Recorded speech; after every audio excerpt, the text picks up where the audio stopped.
Hello students. In series of the general anatomy lecture, first we learned about the skin and then superficial fascia. Today we are going to learn about the deep fascia, which is situated deep to the superficial fascia.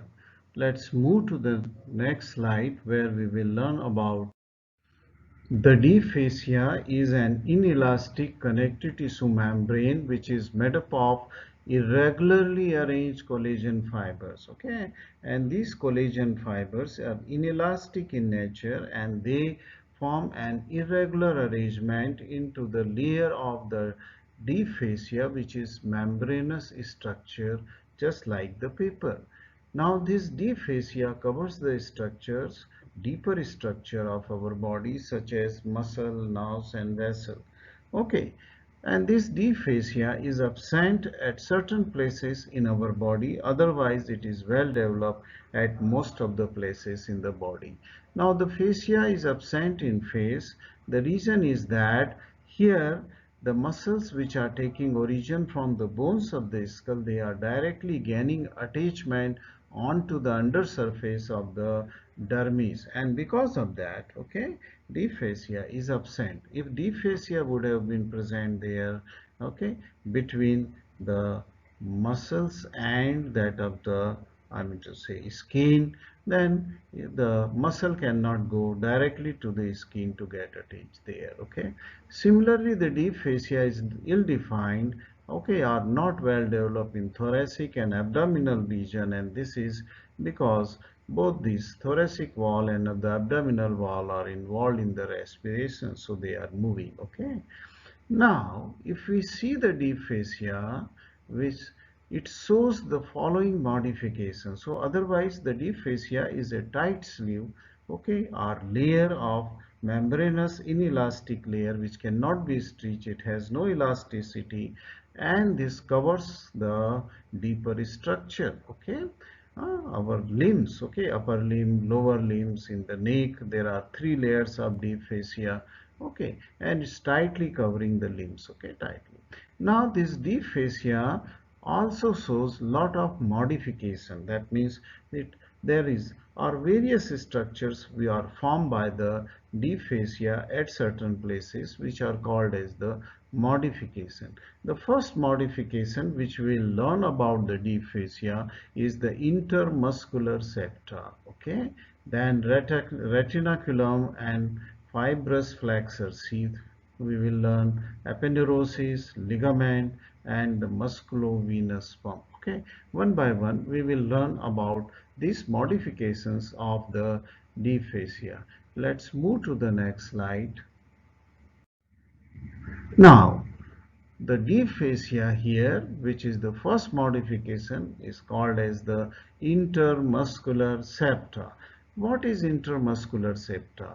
Now this is the deep fascia sends the septa, okay, or the layer. This is the deep fascia, which is the thin inelastic membrane, and then it's sending the septa or the layers deep inside the body. These septa, they are called as, or the partitions, they are called as the intermuscular septa. And why they are called intermuscular?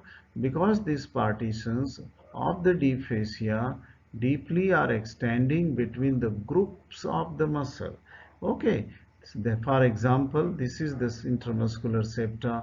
Above this intermuscular septa, this group of muscle must be performing some different function as compared to this group and this group of the muscle. Okay, so in one particular compartment, okay, which are created by the intermuscular septa, the muscle is also present which are performing a definite function.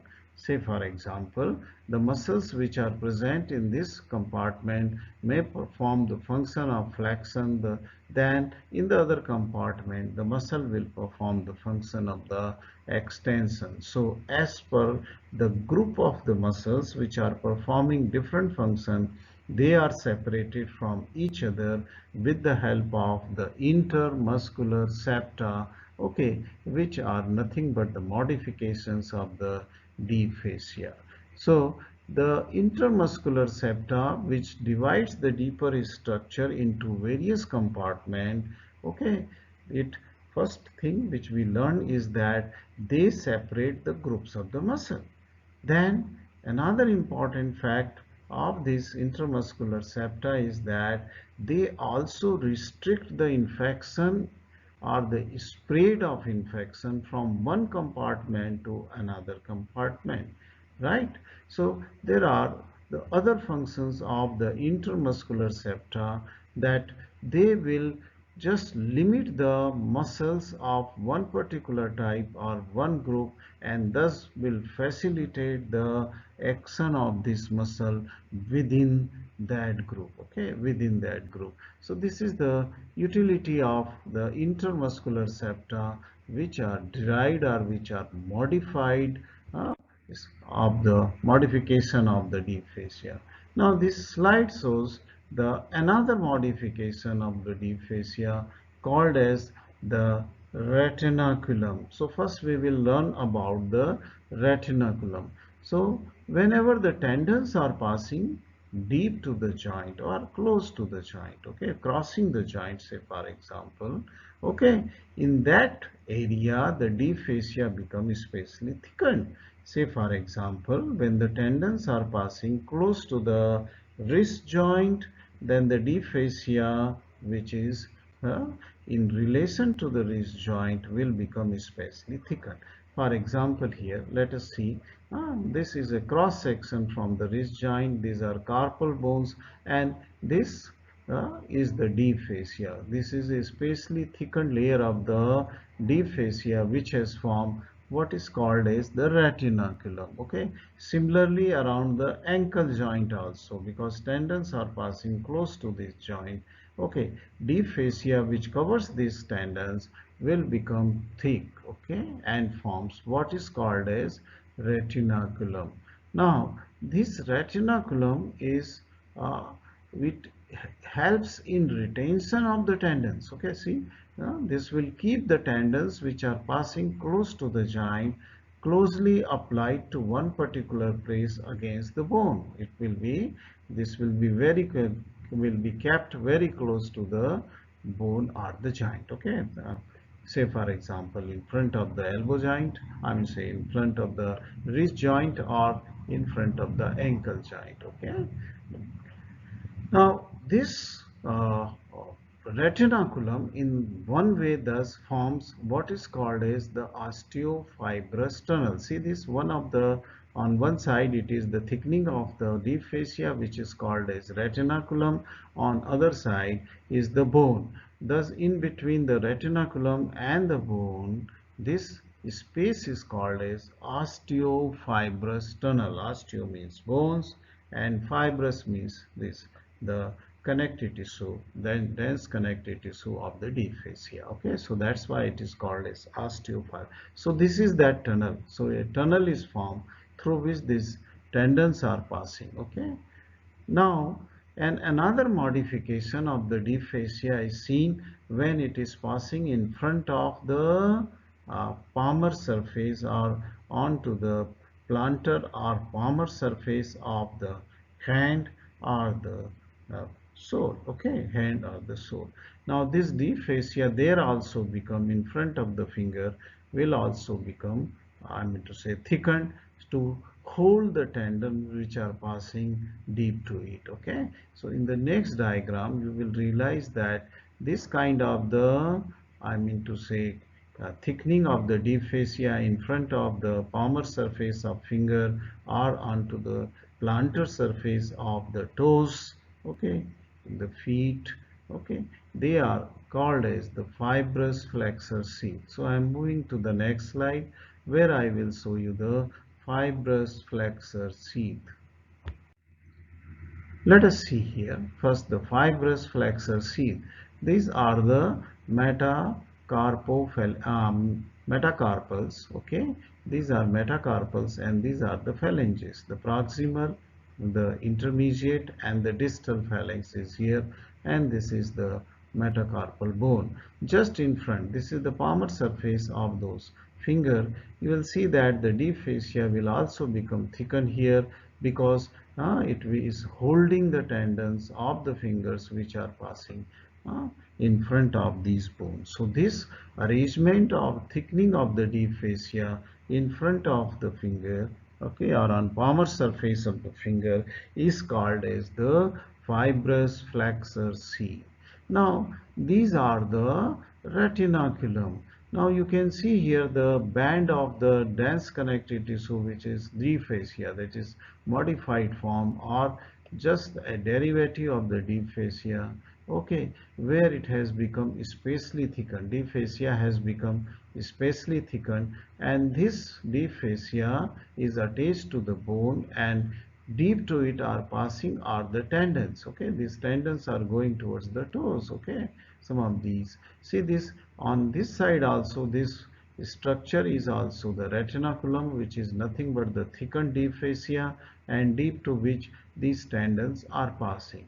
Thus these are the retinaculum. Okay, if these are present onto the I mean say flexor surface or extensor surface, they are called as extensor retinaculum, or when they are present on flexor surface, they are called as the flexor retinaculum.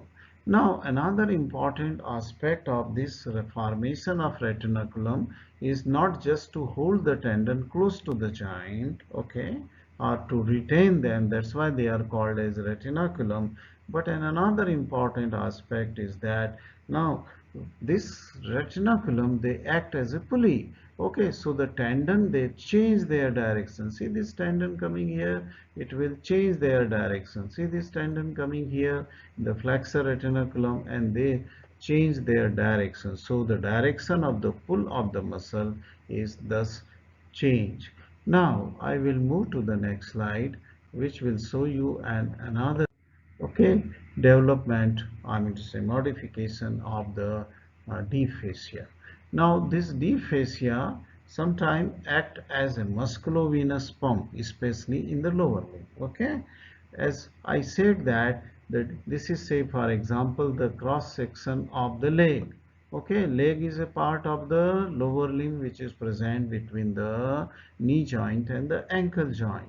Here is the bone, say in the leg there are two bones, but this, since it is a representative diagram of a limb, this is, we have shown you only one bone. Okay, and this is completely surrounded by the deep fascia. The blue line is the deep fascia, and this in pink here, these are the group of the muscle.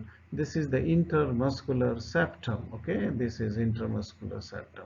Now the thing which is to be noted here is that this deep fascia, since it forms an inelastic, okay, membranous like a structure, it is tightly covering all the deeper structure like a tight sleeves. Now these are the muscle, and in the muscles, okay, or in between the groups of the muscles, or in between the many muscles belonging to the same group, the blood vessels and nerves, they run. Okay, for example, here this is the blood vessels which is present in between the muscles. Okay, not within the single muscle, may be present between the, if there are 4 5 muscle in between the muscle, this vein is present, which is called as the deep vein, because it is present deep to the deep fascia. Now whenever the muscle contract, okay, because muscle vein will contract, it will swell up because its length will decrease, and when it will swell up, okay, it will start compressing all around. But since this, when it will start compressing around to accommodate its swelling, the deep fascia which is surrounding to these structure, I mean to say deeper structure, okay, will not expand because of the increase in the size of the muscle at particular phase, deep fascia, it will push to the deep fascia, but deep fascia is, since inelastic, it cannot stretch. Okay, it cannot, just like a rubber band, it cannot. So that what will happen, then the pressure will be generated within the muscle, okay, or between the group of the muscle, and this pressure will just press the veins which are taking the blood from periphery towards the heart. And since these veins in the lower limbs, they are having the valves, unidirectional valves, and this will allow the flow of the blood in only one direction. So the venous blood will be pushed towards the heart and in anti-gravity direction. So the what is responsible for this kind of the venous drainage in anti-gravity direction is nothing but that inelasticity and tightly covering the deeper structure by this deep fascia.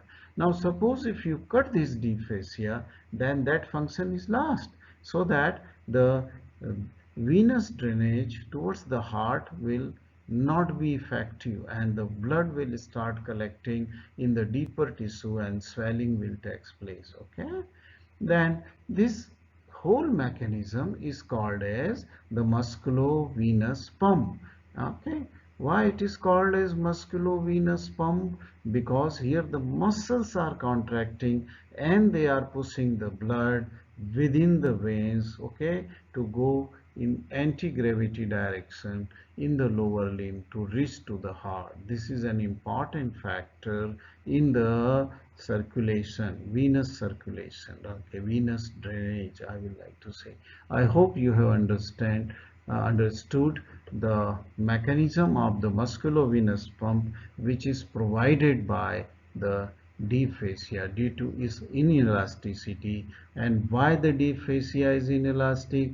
Because it is made up of the dense connective tissue collagen fibers, and collagen fibers property is that they are rigid, they don't expand, they are inelastic in nature.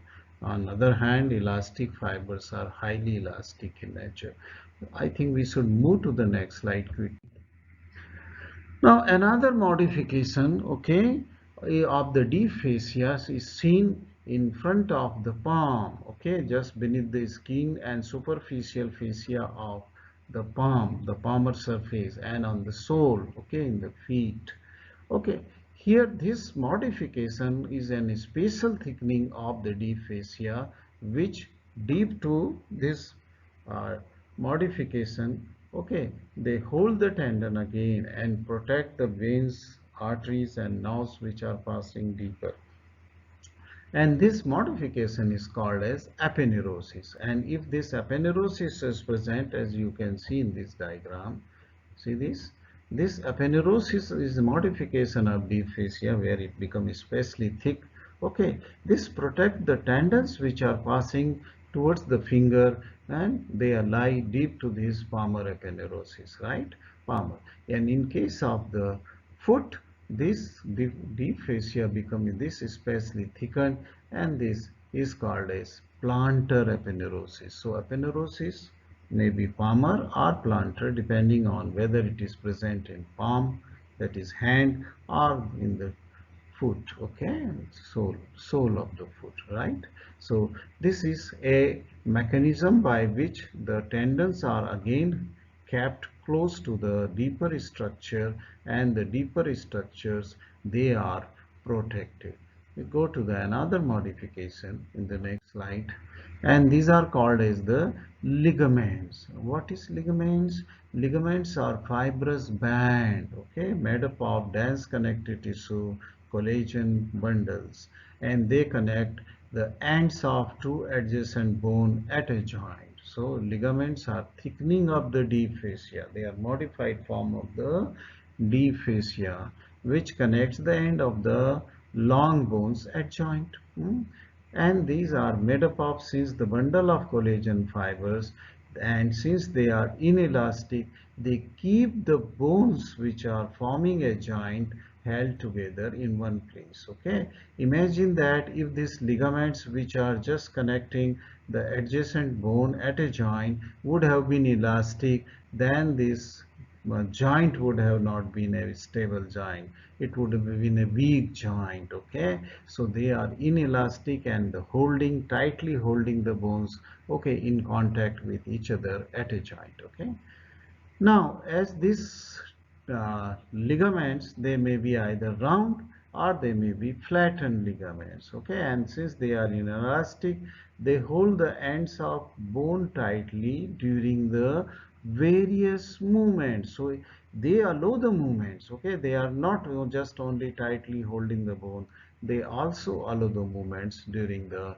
I mean say movements which are taking place during the during the various movements of joint, but in a particular direction only. For example, in the knee joint, these ligaments are holding the lower end of the femur and upper end of the tibia to allow in such a way that only flexion and extension movements are possible. Okay, it is not the abduction and adduction possible. Okay, so this is the another important modification of the deep fascia called as ligament. Quickly I will just go through the functions of the deep fascia. Okay, these are the same as we have just learned. Deep fascia forms a tight inelastic sleeves around the muscle of the limb. Both in lower limb and upper limb, it is just covering very tightly the deeper structure. Okay, more important in the lower limb. Thus it provides the shape to the limbs. Okay, shape is provided, okay, by in the limbs. It also helps in efficient contraction of muscle. If these tight sleeves would have not been encircling the muscles which are placed deeply, so muscle would have not been able to contract efficiently, and thus it would have not been helping the venous return, as we have seen in the musculovenous pump mechanism, right? Now, this deep fascia also keeps all the deeper structure in position. Okay, deeper. Suppose if you cut the deep fascia, then this deeper structure, muscle, nerves, blood vessels, okay, they will just go, uh, I mean say they will not be kept in one position, they will go away from each other. The undersurface of the intermuscular septa, as we have seen in the first modification, will provide the site for the muscular attachment. The undersurface of intermuscular septa means the surface of the intermuscular septa and the deeper surface of the deep fascia itself. They provide the site for the attachment of the muscles. Okay, the muscle can take origin from the deep fascia and intermuscular septa. Similarly, the intermuscular septa forms the compartment of muscle, as we have seen in the uh, slide showing the intermuscular septum. Okay, they form the compartment. This helps in the restriction. I have already told you, restriction of spread of the infection from one compartment to the other. Now, retinaculum helps in change in direction of the tendon. Oh, they act like pulley, so the direction of the tendon is changed at the retinacular site, okay, where the uh, extensor and flexor retinaculums are there. Ligaments, which are connecting the bones at joint, they provide the stability to joint. So this completes the deep fascia, okay, under the series of the general anatomy. Now the next lecture, after finishing the superficial and deep fascia, we will start learning about the bones, okay, and, and bones, and then we will go to the joints. Thank you very much.